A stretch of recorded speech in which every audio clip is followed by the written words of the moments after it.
on the Hard Rocker Sports Network from K-Tech 91.3. This is Hard Rocker Huddle, your podcast home for South Dakota Mines athletics. Hello, Hard Rocker fans. This is Josh van Valkenburg-Gernert.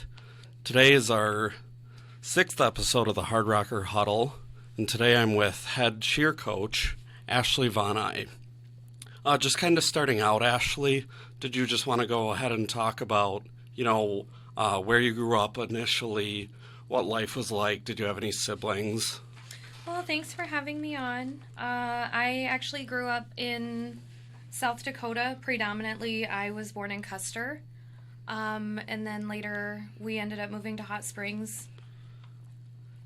Okay, well, did you have any siblings growing up? What kind of initially, then, were you in sports early on in life as well?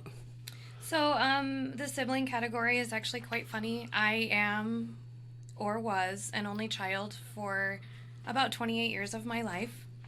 And for Christmas, birthdays, Easter, anything that you could ask for anything for, I asked for a sibling. And my parents just could not have more children. So after my dad passed away in 2013, I found out that I actually am not an only child. I have an older brother.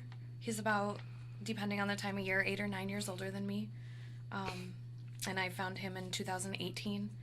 So I was definitely raised an only child. You can tell that in my personality a lot. I loved sports, every single one of them. And I was good at them, so it helped. Sure. I just wanted to go back and touch on that. What was that kind of process like, finding out you had a long-lost brother? And, what is that relationship like now? Do you still keep in touch? And for him, I obviously can't speak. He was adopted right when he was born. For me, it was the most amazing thing ever. I want to say in 2017, my husband had been deployed, and he told me that if I wanted to further my search for my brother, that we could hire a private investigator. In that moment, I kind of got scared because I realized that he may not know he was adopted, or he may not want to have anything to do with me, and I'm an only child, so I like to have things about me a lot. So it scared me to the point where I actually decided that it wasn't worth the money and the time and the effort. So instead, my husband got me a ancestry DNA test for Christmas. And funny enough, my brother's wife actually got him one as well for Christmas.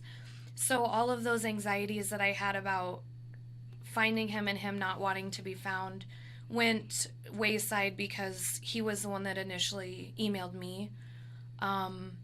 I don't think he necessarily wanted to have a relationship, but I think once we spoke and he knew how much I wanted him my whole life, being the good big brother that he is, whether he wants me or not, he makes me feel like I'm very wanted as a sibling, so he's made all of that amazing for me.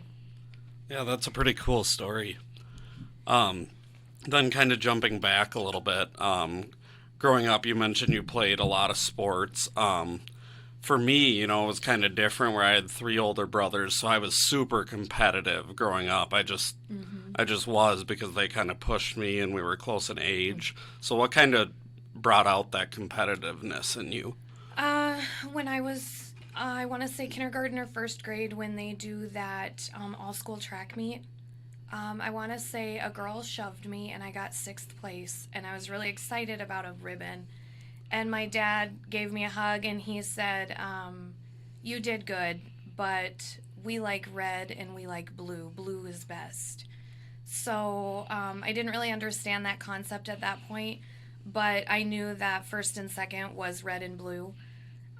And my dad my dad was an extremely good athlete, so I took after him genetically, and pretty much anything I tried I was naturally fairly good at. So and he always made little jokes like, if you're not winning, just picture of buffalo on your butt. Just little things like that you look back and you're like, that was so silly. But it worked. And I was always very much in the lead. That's funny, just, hearing whatever it is that might motivate people to. So it's funny that it's just some little comment like that is what, pushed it out of you. Mm-hmm. So you played multiple sports, you mentioned, so I'm guessing softball, basketball. So I'm really little in stature, which you can tell. Basketball was fun until all the other girls got tall, and when they would bend down and turn, that's where my face was. So I realized at a pretty young age that I probably wasn't going to get past 4'11". So basketball, I could be a point guard, but I'm not that tough. I don't like getting black eyes. So I decided that basketball was not good for me. I was extremely good in track. I was really good in volleyball as well. I have a lot of leg power and spiking abilities, so that was good. They just didn't want me in the front because I couldn't block to save my life. I also did gymnastics, which for my stature I did very well for, but ultimately it boiled down to track. I wanted to do track all the time, and that just didn't fit gymnastics very well, and track was perfect for cheer and dance because the time of year that they were involved were just perfect. Sure. I know in a previous conversation I had with you, you mentioned, I believe you started cheer in like 8th grade. Is that correct? So what kind of initially drew you into doing cheer in the first place? The uniform. I love football, and it was just really fun to watch the cheerleaders down there. I think I did a camp of sorts in middle school, and I tried out for the cheerleading squad my 8th grade year, so it would have been the end of 8th grade, and I actually did not make it. I am not super coordinated. That's why I'm really good at track. So I had to work really, really hard. Our dance coach, which was also our cheer coach, said that if I actively participated in dance, that she would put me on the cheer team. And I worked so hard to get to the point where I could comprehend the 8 counts that went with everything that was needed. And after that, cheerleading was just a love. Yeah, and then while you were doing cheer and dance, did you continue track then as well through pretty much your whole high school career? I did. I managed to qualify for state my 8th grade year, 9th grade, 10th grade. I was offered one of those programs to where you run in Europe throughout the summer for, I don't know if it was all-star track teams. I'm not exactly sure how it is, but I do know that if you qualified for state and ran well in state, that you would get this letter and you had the opportunity to do it. Unfortunately, my family did not have the money that is required for that, and Hot Springs is not an easy place to, raise the money for that kind of stuff.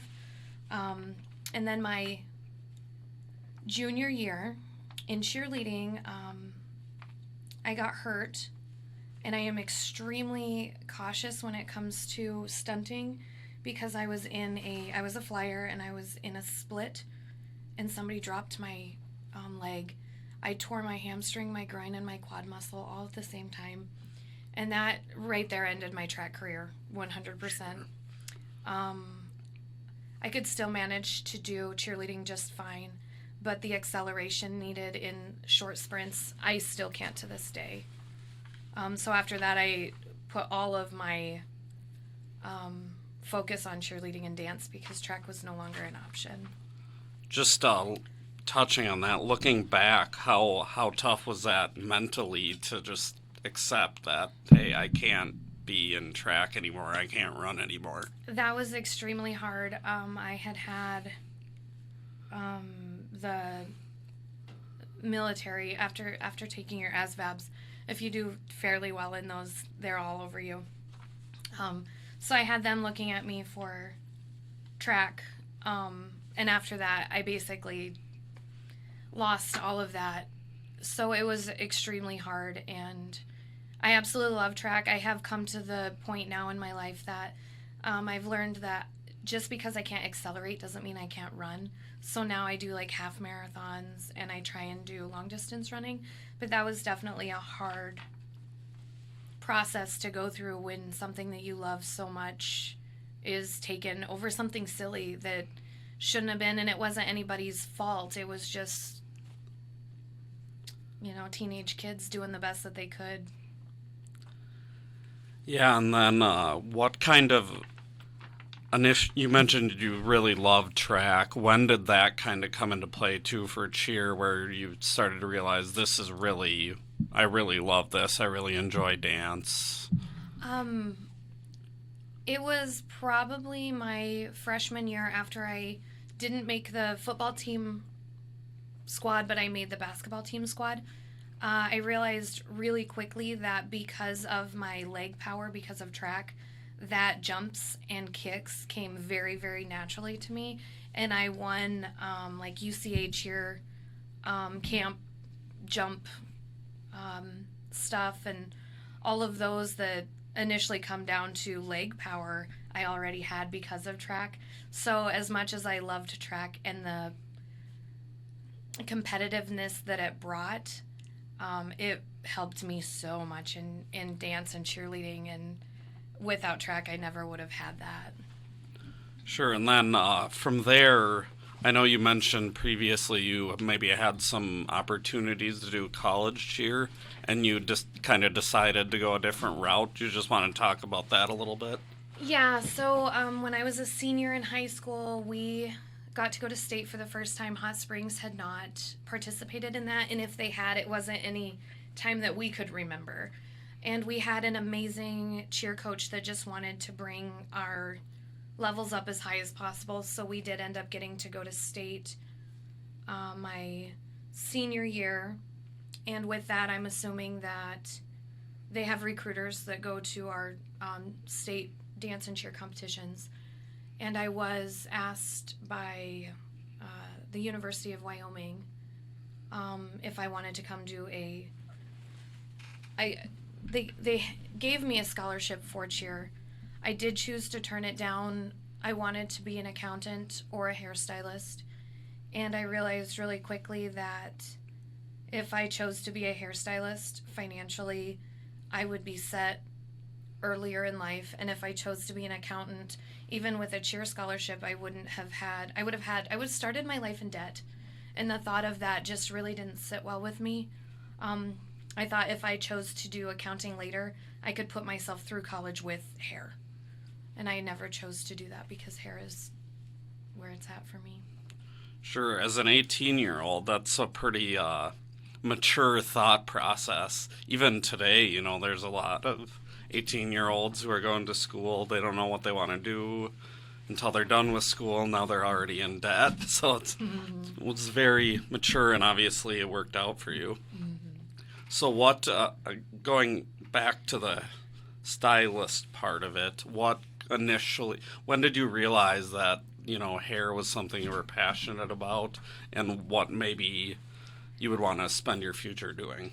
So my parents moved around a lot when I was young, and for a short time we ended up in California. And I had really long blonde hair, and for some reason I thought it would be a good idea to cut it. My mom liked to watch soap operas, and I got to watch Disney movies while she watched her soap opera that 1 hour a day. And my mom came out of her room and found chunks of hair everywhere. And she swears to God that she caused an earthquake that day because she was so mad. My hair was to my butt, and it ended up past my shoulders. It was a boy's cut, like a page boy, by the time we were done. And apparently at that age, I knew that I was going to be doing hair, whether it be my hair, my Barbie's hair, or anybody else's. When I got into high school, some of the most amazing experiences with cheer are actually had on the bus to and from wherever we go. And we made it to state in 2004. Hot Springs football team made it to state. And this was an exciting experience because I don't think that they had made it since the 80s at some point. So it was a really, really big deal. And I remember on the bus doing my hair and doing everybody else's hair. And it's a publicized event. It's on PBS. Everybody sees the state football game. And I wasn't really worried about people seeing me cheer. I was like, oh my gosh, people are going to know that I did hair for that. I want everybody to know that I did the hair on the cheerleading squad. So at that point, I was like, I absolutely need to go do hair because that was what was exciting to me. And then, yeah, you've been doing it ever since. So obviously, it worked out for you. Yes. Then kind of going from there, you were out of cheer and dance for a long time, right? Mm-hmm. So what kind of... Did something click in your head that was like, hey, I just really want to get back to doing this again? Or how did that process? So after I graduated high school in 2004, it kind of fell on the wayside, kind of. I would still attend high school football games, knowing that the Hot Springs girls were cheering, just because when you're a cheerleader, I feel like it's a personality trait. Once you're a cheerleader, you're always a cheerleader. So even though I didn't know the kids necessarily in schools anymore, I still felt very strongly that they needed support. I would go to the high school football games at Douglas. I would go to the one, or at Box Elder. I would go to the ones in Hot Springs and Custer. If my husband and I had a free moment, I would still go. So it never necessarily went away. And then in 2007, I had a daughter, and I was like, ooh, maybe she'll be a cheerleader. And in 2013, she wanted to try cheerleading with the Black Hills Youth Football League. As a parent, I kind of let her do her thing. And in kindergarten, first grade, it is like wrangling kittens. And I noticed that the cheerleading coach, she had things under control, but she definitely could use help. So I asked her if she would like to help. I told her that I had cheered in high school. I still had all my cheerleading shoes and all that. So she was like, oh my gosh, if you want to help me, I would absolutely appreciate it. So that was my daughter's, I want to say she was in first grade when she showed an interest. And then after that, I just started coaching from 2013 until 2019 in the Black Hills Youth Football League. Yeah, and eventually you became like the head coach, correct? Yeah. So what happened there where you became the head coach? It is really hard in youth sports to have anybody that is willing to commit time and effort to a program that they don't get paid for. And I don't care if I get paid for things when it comes to cheerleading, because in my mind, the most important thing to teach young girls is to be good people, to have confidence, but most importantly for them to realize that if they're cheering on the sidelines, other people are watching them, other children are watching them, and you need to be the best person that you can possibly be because other people are watching you.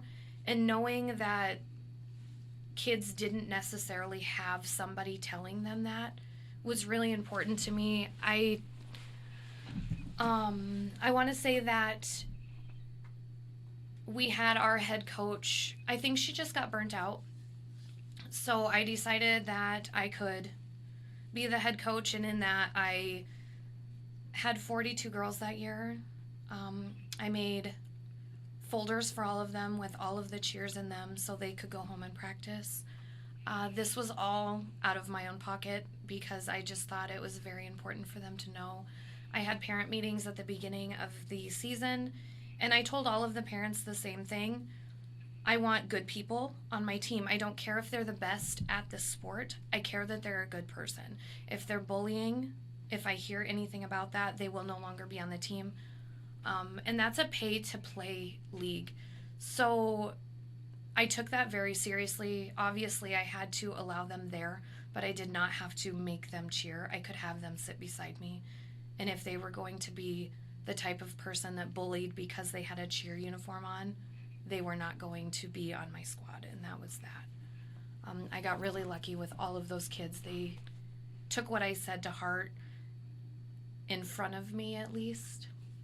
I'm aware that kids have their own minds and their own lives, but while they were in front of me or anywhere around me, they always made sure to help each other up as opposed to bring each other down. So that was kind of the most important thing in my mind when I took over, was just making sure that it was a stable, caring environment, that these kids knew how to be a good person, and in turn for me to treat them that way as well. What kind of age groups was that working with? Where I grew up, we didn't really have cheer until pretty much the high school level. And that is exactly how I grew up as well. But this age group, they go between the ages of kindergarten, so 5, to 6th grade, so all the way up to 11, 12 years old. And I was the coach for all of them. So you can imagine it was hard to wrangle the kittens while also having a hard enough, just set of standards and competitions and stuff for these older girls to be able to even want to be there. Because we did compete. We had a cheer competition every year, which is actually how I got started with the School of Mines, because they would help us with our camps every year, and they would then come in and be our judges at our dance and cheer competitions. So that was a lot of fun, getting to know the college aspect of things versus just the little ones, because the little ones, you have parents to deal with, and little attitudes and personalities, and them learning who they are as people. So that was definitely fun. Yeah, maybe a little more challenging than the college level. It was, absolutely. And parents are I don't think they quite understand how hard coaching can be. You want everybody to be the best. That's just how it is as a coach, and you want to be proud of every single one of them, and I always was. But there was also points where if a child actively chooses not to practice, that's not the team's fault, and the team shouldn't be punished for one individual having issues. So if I would move a child back or ask them to sit out, parents would get extremely unhappy with me, and I just had to stand my ground and say, they look amazing doing it. They just need to work on these few things, and that would put us in a lot better position, because I will never tell a kid that they're not good, because they are good. They just need to apply themselves to make it better. Sure. And then after the Black Hills Youth Football League, did you continue to do more volunteering in a different organization? I did. After I headed the Black Hills Youth Football League, I was in charge of 12 different cheerleading, I want to say squads, but each squad was also split into 3 areas, so there was a lot to go there, and I just really needed to make sure that everything was going the way it needed to. So I didn't coach at that point. I was just making sure everybody else was doing their job. And then in 2019, my daughter was then in 7th grade. In the high schools, or the high school level dance, you can try out to be on a dance team in 7th grade for the high school level. So she tried out for this and made it. And I was at a Culver's doing my job as a parent, the fundraising stuff. And the dance coach that they had at the time overheard me talking about my experience in dance and cheer. So she kind of recruited me to be her assistant coach. At that point, the way that the high school level works is you have to have so many students on your squad in order to be considered a paid coach. At this point, I think we were one shy of me being able to be paid, but that was okay. I took all of the courses needed to be a certified high school coach, so I had everything that I needed for it. And like I said before, I don't necessarily care about the pay. It's more about the fact that I get to be a part of this, and knowing that hopefully my personality and my wisdom will help these kids later on in life is enough for me. So from 2019 and 2020 through COVID and all of that, I was in that helping / volunteering position. In 2020, the Douglas High School got an amazing dance coach, and she came with an assistant coach as well, which was really wonderful for me because then I could actually be a parent instead of a coach. And that is one of the reasons I chose to apply here, was because my daughter deserves to have an awesome coach mold her life like I had. And I'm her mom. I can mold her at home. I want her to be able to experience that my coach said, and I loved how she brought this up, or whatever. I wanted her to have that relationship with somebody that wasn't just me. Sure. So what, besides what you already mentioned, what did draw you to decide, hey, I want to maybe try being a college cheer coach? I definitely love the fact that it is predominantly sideline cheer. And because of my past experience getting hurt in stunting, I love sideline cheer because I know it's safe. I also love the fact that you have the ability to stunt. It's just not always at the top of your priority. So that was one of the big things that pushed me towards it. And my husband is an extremely supportive person, and he knows how happy cheerleading makes me. So when he saw that this position was open, he strongly encouraged me to apply for it. So that was really nice that he always kept an eye out for something that's going to make me happy. Yeah, and then when you got, obviously, college cheer can be a little different. Someplace, obviously, we don't have competitive cheer. Mm-hmm. So as a program, how do you kind of, obviously you want the girls to have fun too, but how do you kind of recruit to a team that doesn't compete? And then kind of how do you, like, what do you use as a barometer for success and things like that? So for success, I have kind of come to the conclusion that success to me is their attitude, the ability to have them stunt, and the ability to keep our athletes happy and wanting to still be in the program. Someday, I think it would be a lot of fun to compete.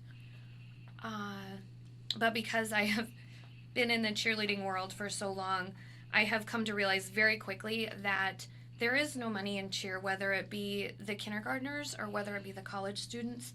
So not only do we have to build a team that is capable of competing, but we also have to figure out how, as an organization, we can do the fundraising needed to even take us anywhere. Because when I started this job, the first thing I did was look at where we would compete and how we could compete. The closest competitions that I found were Iowa, Colorado, and then Texas. So those are obviously expensive places to get to. So it's on my to-do list. We just need to get there, and I am more than willing to take the time needed to figure it out. It's just going to take a little bit of time. As for recruiting, it's really hard to recruit when we do offer a small amount of money to those individual athletes that do cheer. It's not enough to woo somebody to our college, so luckily for the School of Mines, our academic program woos them for me, and then all I have to do is look for that personality. We went to a student org fair, and I love my cheerleaders. They are amazing. Their personalities are, they're amazing. And they would see men walk by and say, wow, you look like you could throw a girl up in the air. And the men would be like, yeah, I could absolutely do that. So that was one way that we got some men to join the team. And as for the women that join, I think a lot of it has to do with the athletes in general saying, hey, we do have a lot of fun at cheer. You should really come try this out. So when I started, I believe we had 13 on the roster. And by the end of football season, I did have 17, which is awesome. I am down to, I want to say, 11 to 13, depending. But that is because it is basketball season, and I can't have more than 8 individuals on a court at a time per NCAA rules, and actually all rules state no more than 8 on the court. So having a smaller team is absolutely good for me. So that's not really necessarily a bad thing. But I would definitely, for football season, I would like to see between 16 and 20. And for basketball season, I would like to see between 14 and 16, just to make sure stunting can happen. Sure. And then what are you kind of mentioned eventually trying to maybe get to competing and trying to get to 16 to 20 consistently. What are kind of the steps to get there? Obviously, you mentioned you can't really recruit high school cheerleaders, so you're kind of dependent on, is something you look for, maybe people who are here who have high school cheer experience, or is there a lot of teaching from? There's a lot of teaching. I currently have on my squad maybe 5 that have cheerleading experience from high school. The rest of them are all learned. I do have a few girls that have contacted me asking about the cheerleading program. They are graduating this year, and then they would like to come in for the fall. My criteria for being in cheer is a positive attitude and the willingness to learn. Obviously, I would love to have kids with cheer experience, but coming to a school like this, sometimes the athletic part of things just isn't there because they focus so much on their academics in school that, and a cheerleader can absolutely be taught because it is 100% attitude and the willingness to want to learn. So I'm really not necessarily worried about that part of it. But if we did want to compete, I'm a fairly laid-back person. As long as they look good and feel good, I'm not going to get after them for a lot.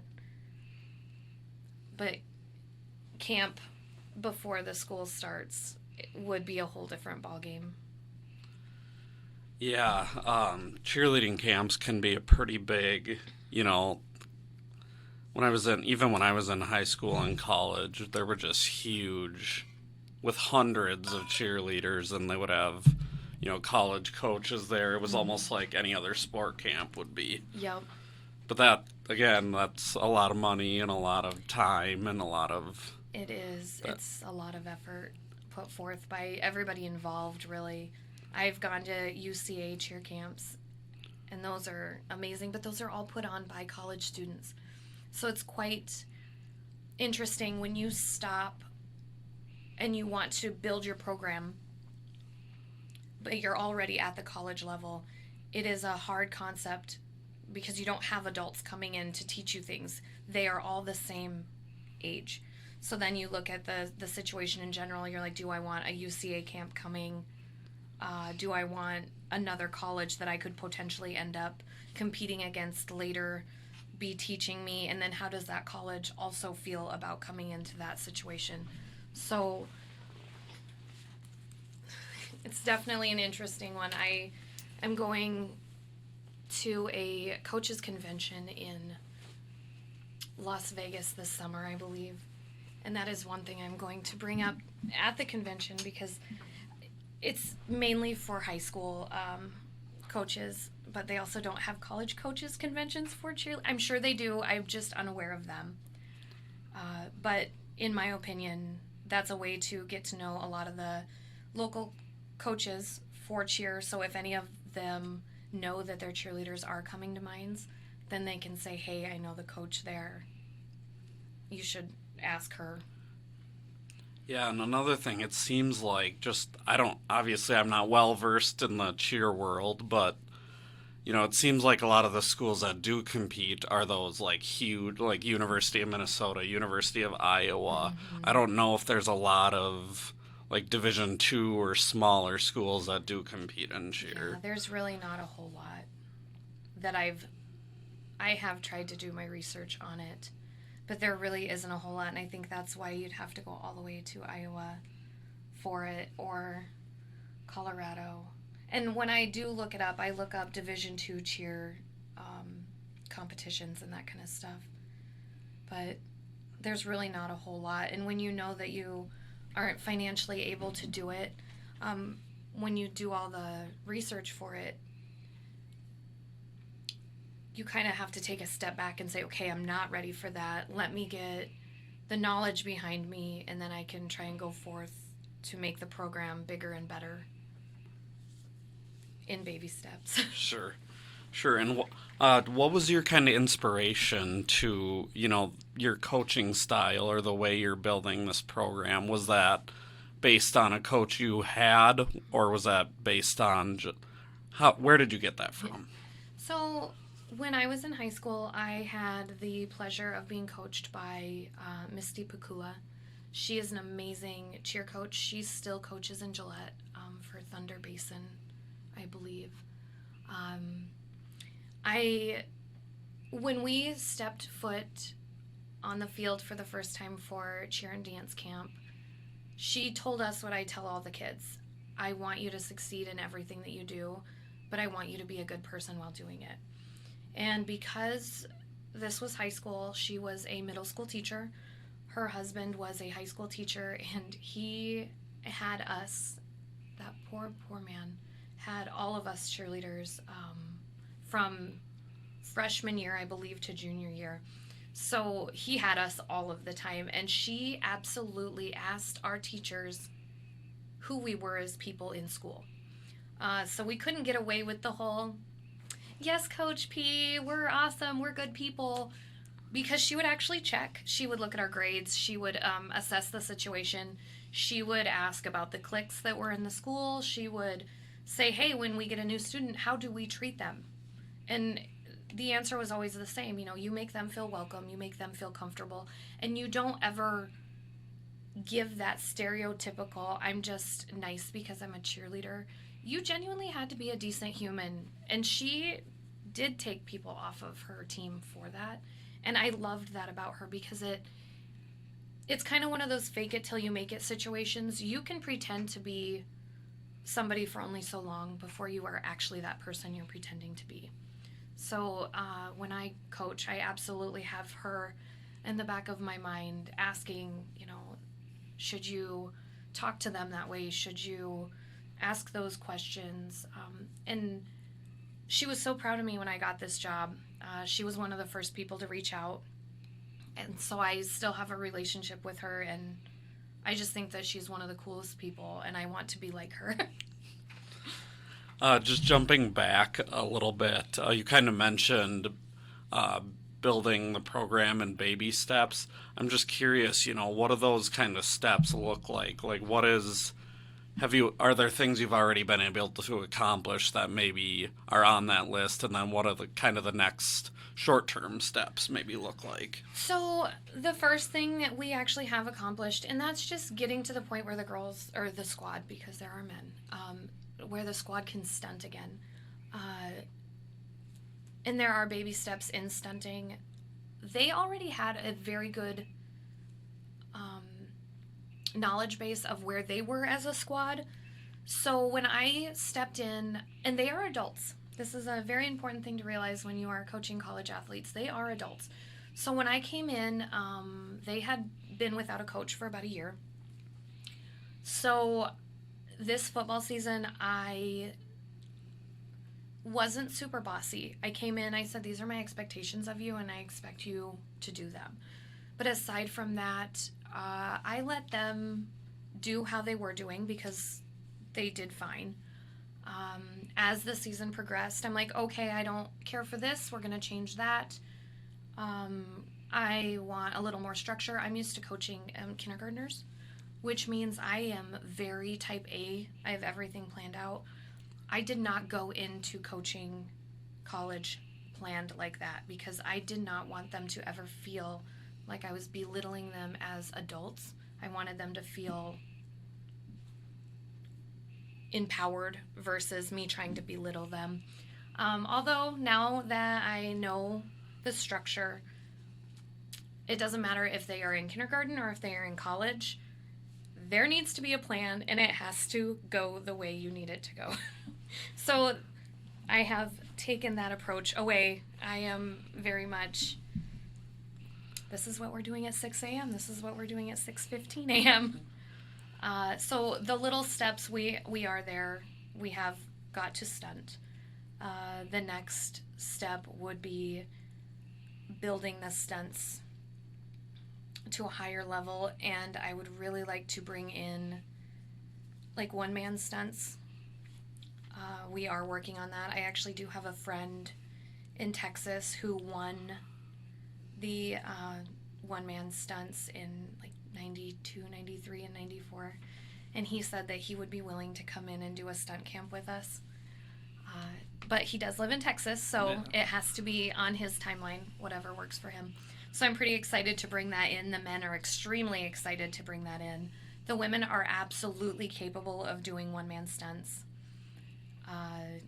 But the men are a lot more excited about it than the women are.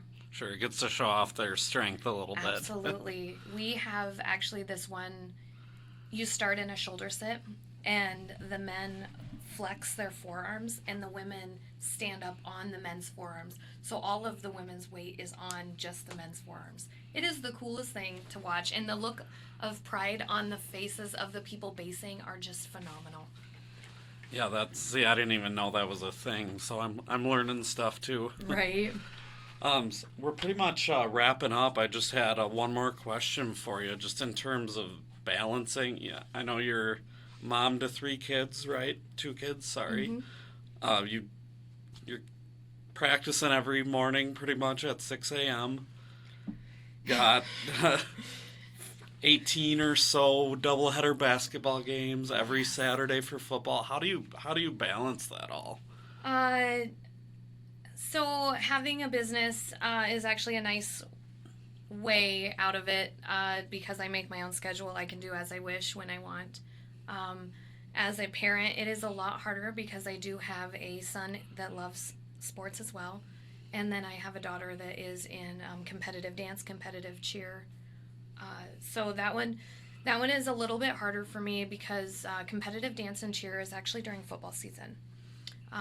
Competitive dance and cheer also typically are on Saturdays, which is also when our football games are. That one it has been getting hard to figure out, but where there is a will, there is a way. Whether I have to watch it online or whatever, I will absolutely do that. But it's also a really important thing to watch all the competitive dance and cheer because then I'm still getting to see what is going on in that setting, so then I know what to bring back to the college. So that works really well. Basketball season has definitely been interesting. She's also in cheerleading and basketball, so yeah, it's definitely been kind of hit and miss, but usually there's a way to finagle things, whether I have to leave a little bit early or whether I have to have practice at a different time. We've moved practices. The squad hates morning practice, and I love morning practice. I am a morning person. So we have now gone down to a morning practice and then some evenings. So hopefully as my career in the cheerleading coaching field goes, with each year it will get easier and easier because I will figure out my routine. Yeah, that's the biggest part is just, in anybody in college athletics, it's just a busy life. So it's important to be able to, balance with family, and it's a learning process. Even I struggle with work-life balance, and it's definitely a learning process. It is. You'll notice a lot of times I will have my daughter with me just because she enjoys cheerleading, so it's kind of fun for her to be able to watch what I do, and it's fun to see her go, that's a really good idea, we should try that. I'm like, yeah, it is a good idea, thank you. All right, thank you so much for joining us today, Ashley. This has been the Hard Rocker Huddle. I'm Josh Van Valkenburg-Gernert, signing off.